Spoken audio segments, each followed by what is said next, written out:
All right, I'm Ron. Nice to see everyone. It's the second time I've come out to the club.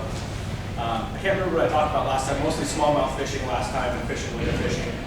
I just so happened to mention that my favorite bait to fish all the time, all seasons of the year, is a jig.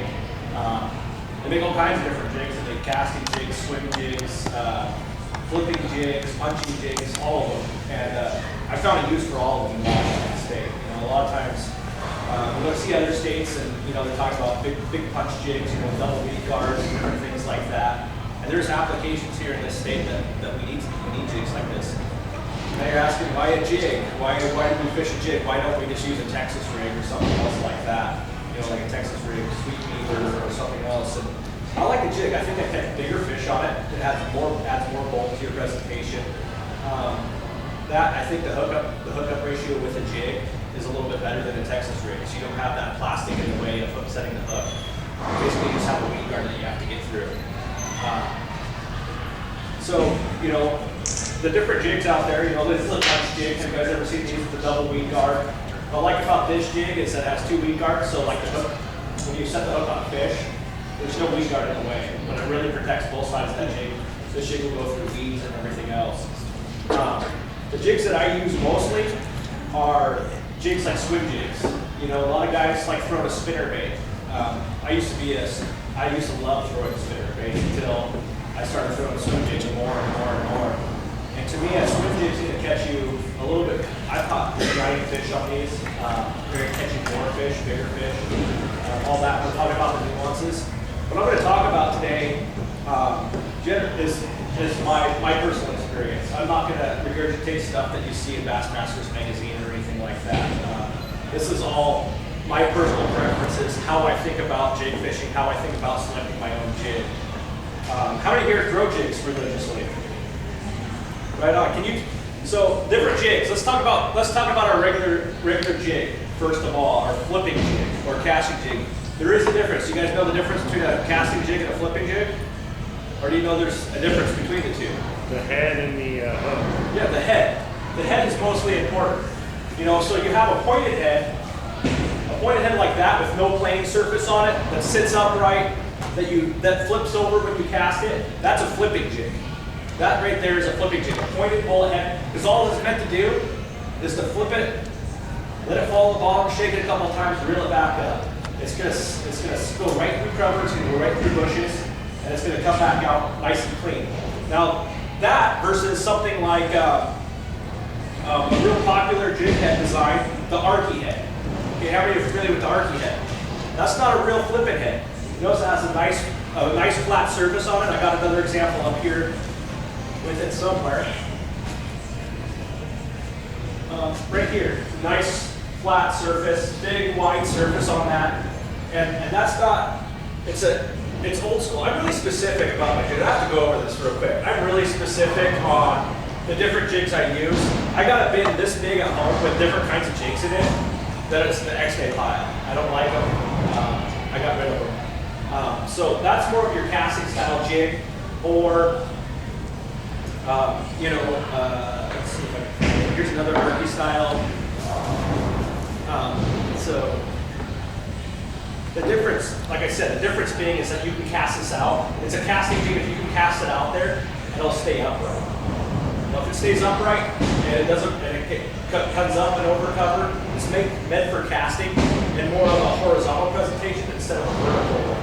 Flipping jig is vertical. You flip it in there, it goes up and down. Bring it back out. There's a difference. The other difference is that your weed guard on there. On a casting jig, generally, it's a little bit lighter than what you would have on a flipping jig. Now there's lots of crossovers out there that can be both. You know, an Arky head can be flipped. There's a couple other different head designs that can be flipped and retrieved, but that's just generally. The other thing you got is perpendicular eye or horizontal eye on your jig head.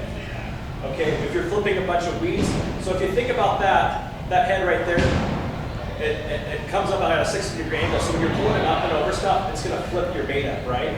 But what if you're trying to flip that into a lot of cover and stuff, with your line coming off, it's going to catch a little bit more than say versus something like I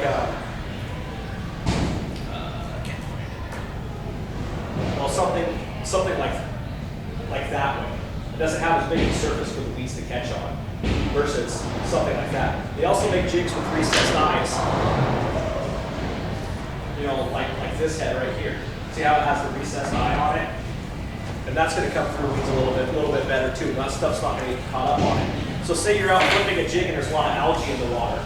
You know, it's covering the branches and stuff. A jig eye like that's going to catch a lot more algae than something that's perpendicular. But then again, this purple one right here, that's your RP style. Everyone familiar with the RP style jig? I'll pass this around and just look at it. And that's more of your general casting jig. And this bigger one, this big one, this is more of your flipping jig.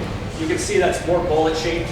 It doesn't really have a flat surface on the bottom of it, so it's meant for flipping. It's not going to be very good at casting because what's going to happen is you're going to cast it out there in a log pile or something, and that jig doesn't have anything to sit on. So what it's going to do, it's going to roll over on you. It's going to roll over and snag up. That's the worst thing a jig can do when you're trying to throw and cast a jig. The worst thing you can do is roll over, because where's the hook not protected? It's not protected really that great on the sides. So that's more of your flipping jig.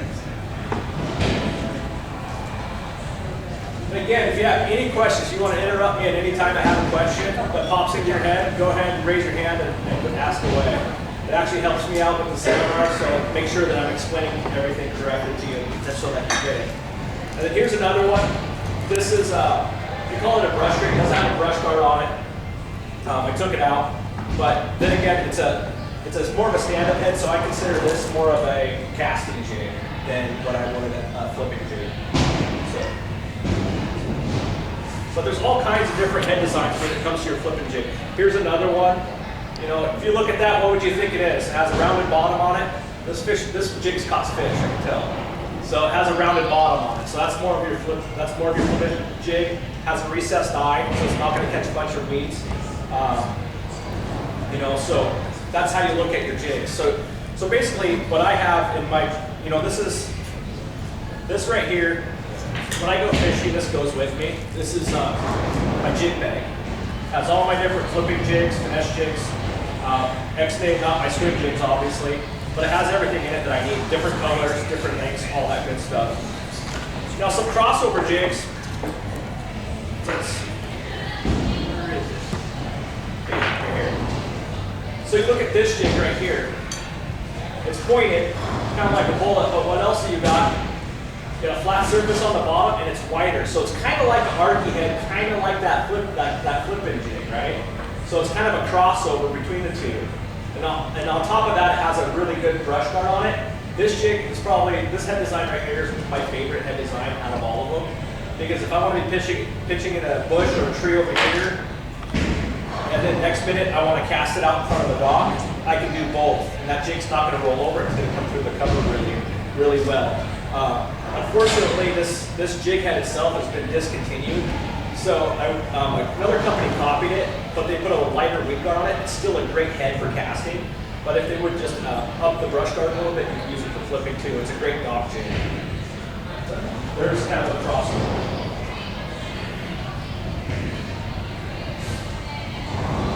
So a lot of my jigs I tie. I'm really specific, like I said, with the different jigs I use. Oh, I forgot to mention, also there's a football head. You guys use football heads a lot for bass. You know, anytime I'm fishing deeper and fishing open water, I like to use a football head and moderately bumpy ground. You know, moderately rock. Not big rock doesn't work that great. An arky head probably work a little bit better. But if it's light gravel, small rock, football head works great with maybe some other things. The problem with the football head and like real heavy rock, it likes to get hung up a little bit more. And I found like a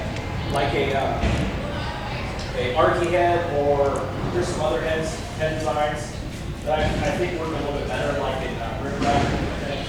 And then passing these around my rod. As you can tell, it has a lot of really flat surface and a wider base, but it also has a curvature on it. And this thing allows it to go up and over things a little bit better than the rest of them. But a football head is a great tool. You can do anything with a football head. You know, if you're fishing docks, if you're just fishing docks, let's just say you're skipping docks with jigs, you don't really need a specific head, right? Because it's just a dock and there's really nothing in there. So basically all your jig has to do is skip back in there and then fall, right? So you can use any of these jigs. An Arky head works great, any of these jigs. I've skipped docks with little 3/8 ounce football heads. It's really not that specific. What I'm talking about with the specific heads are heavy brush, heavy cover, different things like that. But a football head, again, here's the football head. Does everyone know what a football head is? Yeah. Okay. So do you guys understand kind of the concept I go through as far as choosing the right head? You guys all good on that?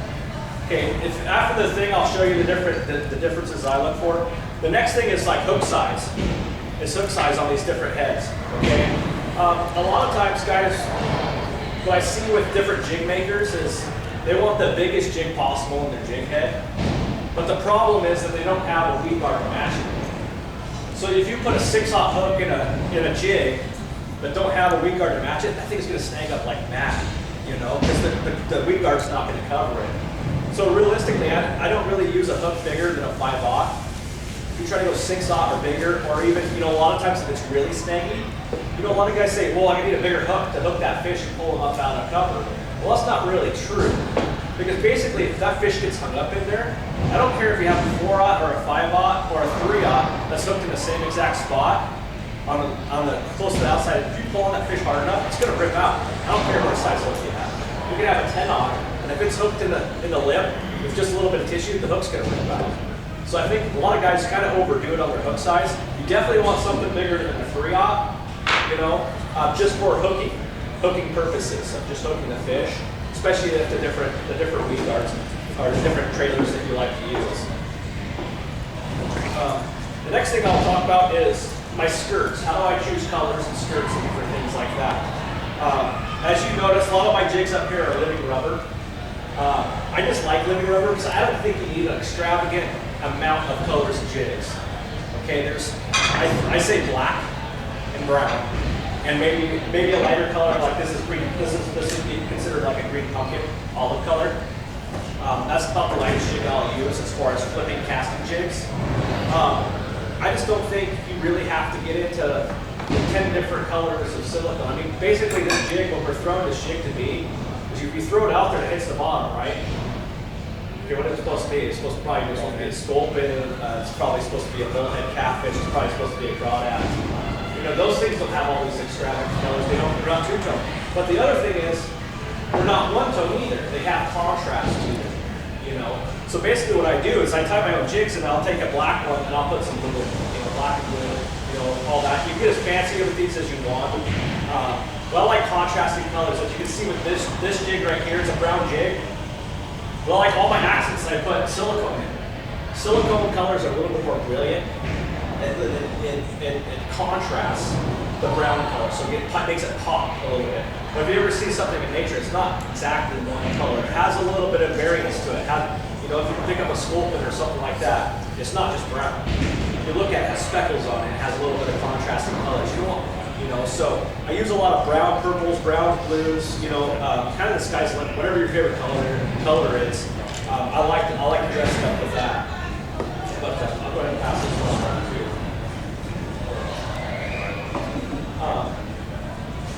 So now that we're talking about skirts, I like all my skirts tied on my jig head. You know, a lot of companies, you know, I'm very, like I said before, I'm kind of a weirdo and I like my stuff kind of just right and how I prefer it. I like it all tied on. You know, regardless if it's thread or if it's wire, I like all my skirts tied on. The problem is when you get those rubber collared skirts, and you know, I know everyone has it. You go in there and you're not fishing for 3 months because December hit, and then you got Christmas, and then you got January, and then you got February, and you go back out, you open up your box, and look at that, off my spinnerbait skirts and all my jig skirts are laying at the bottom of my box, and all I got is jig heads. So I'll show you really quick how to fix that. I do this with all my spinnerbaits, all my jigs, even if there's silicone skirts on there. What I do is I go get a pair of safety twist pliers. Get them on Amazon.com. Either that, or you know, there's Spencer's Aircraft out by Pierce County Airport off in Meridian. in South Hill. This is where I got these pair. They're a little bit higher quality than what you're going to get the cheap ones off of Amazon. A little bit higher quality, and then you get a spool of this is stainless steel wire. It's which one is this? This is 0.25. I like 0.25 or 0.125 or 0.032. And it's a, I mean, look how big that spool is. You can do thousands upon thousands upon thousands. And this costs $11. But if you're just going to throw the jigs away because the skirts are gone or bad or whatever, if you really like a spinner bait, it saves a lot of time. You have to go buy. So say all your skirts fall apart, you got 10 jigs. We got to go buy 10 jig skirts. And that's going to cost money in the long run. Same with spinner baits. So basically, what I do, and I'll pass the spinner bait around so you can kind of grasp the concept of what I'm talking about here. This is a good example of what I do to save these. See how many guys have skirts just laying around their house, just filaments everywhere? I bet everyone in here has it. It's frustrating, it's annoying, it's like, what am I going to do with this now? You know what? And then you can't get skirts for it. Like, I need a pre-made skirt, and you can't find the right one. You know, it doesn't match my jig, or it doesn't match my spinner bait. So I always tie it on. So I'm going to do a quick demonstration of how I tie a jig with the wire and how the twist pliers work. This is really, really simple. And I usually have a fly. So what I have is I tied flies ever since I was like, I don't know, 5 years old. So I have an old fly tying device that I use. But I forgot it at home. So what I'm going to do, I'm just going to do it with my hands. It's that easy. You don't have to have one. It just kind of makes your job a little bit easier. So basically what I'll do is I'll just grab a jig head. So I'll just grab a 3/4 ounce jig head, okay? So I got that. I got my jig. Now we get my rubber. You buy this living rubber company. They come in spools. You do, I don't know how many. And I think the spool's only like $50 or something like that for a whole spool like that. It's not that expensive. You can buy smaller length amounts too. But I mean, I've had this for probably 10 years. I just haven't used it all. So it lasts a long time. So then what I do is I always cut these a little bit longer than what I need. So what I do is, depending on how thick you want your jig, you just cut strips of it, right? Basically make the pads just like the silicone pads come in. So I usually like about 3. Sometimes I thin it out, sometimes I don't, but I'll use 3. 3 strips. So I got 3 strips. 3 strips of rubber. Then I decide, okay, what kind of accent color would I like on this jig? It's a black jig. How much do I want it to contrast? And whatever am I trying to mimic?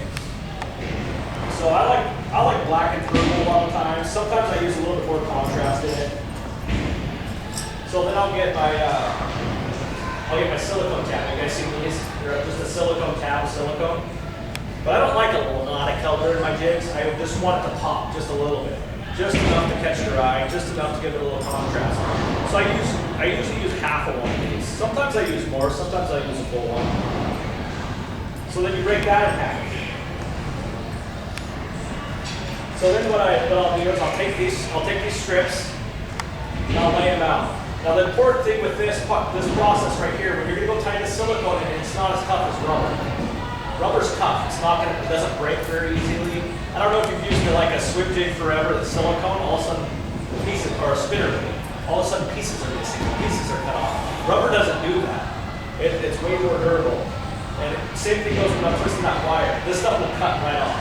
So what I do is I put it right on top of my rubber like that, and then I put my jig right where I think I'm going to put my wire, right on top of it. Then I'm going to pinch it. And then you take your 2 other pieces of rubber. I just crisscross them. Just at this stage, it doesn't really matter. You can break these strips up into smaller ones so you can get better placement of where you want for each strand. So you just kind of pinch it on there. Take your wire, then you just twist it. So you want basically 2 wraps. You just kind of pinch it together so it kind of comes together halfway loose there. So it's sitting right next to each other. like I said, with the vise, it's a lot easier. You don't have to hold on to the jig and the wire all at once.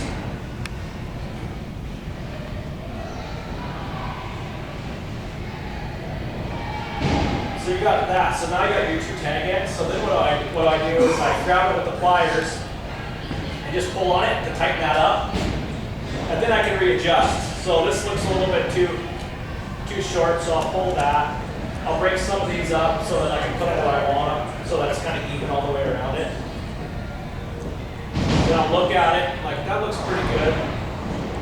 Okay. Now I can take my pliers. So what this has, see this middle silver thing in the middle? That's a locking device, so I can lock and close. So it's spring loaded. So what I do is I put it on those corner on the two pieces, squeeze, lock it. It's locked on there, okay? Next thing is the easiest part about tying the jig, you just pull it off. Just like that. You just pull it so it's nice and snug. If you tighten it too much, the wire will break. You just want it nice and snug, and then basically what you do, all I do, cut it, bend that tab over, push it down towards the body. Okay? The next process, I'm not going to cut the whole thing up here because it doesn't take that long, but I don't know you guys can see. So basically, what you do, let's put it on my arm here. You pull it, and then cut. So, I don't know. You want to hold on to that jig for me? This might snap. It won't hurt. So you pull it, and then you cut. So basically, it's all the strands of it.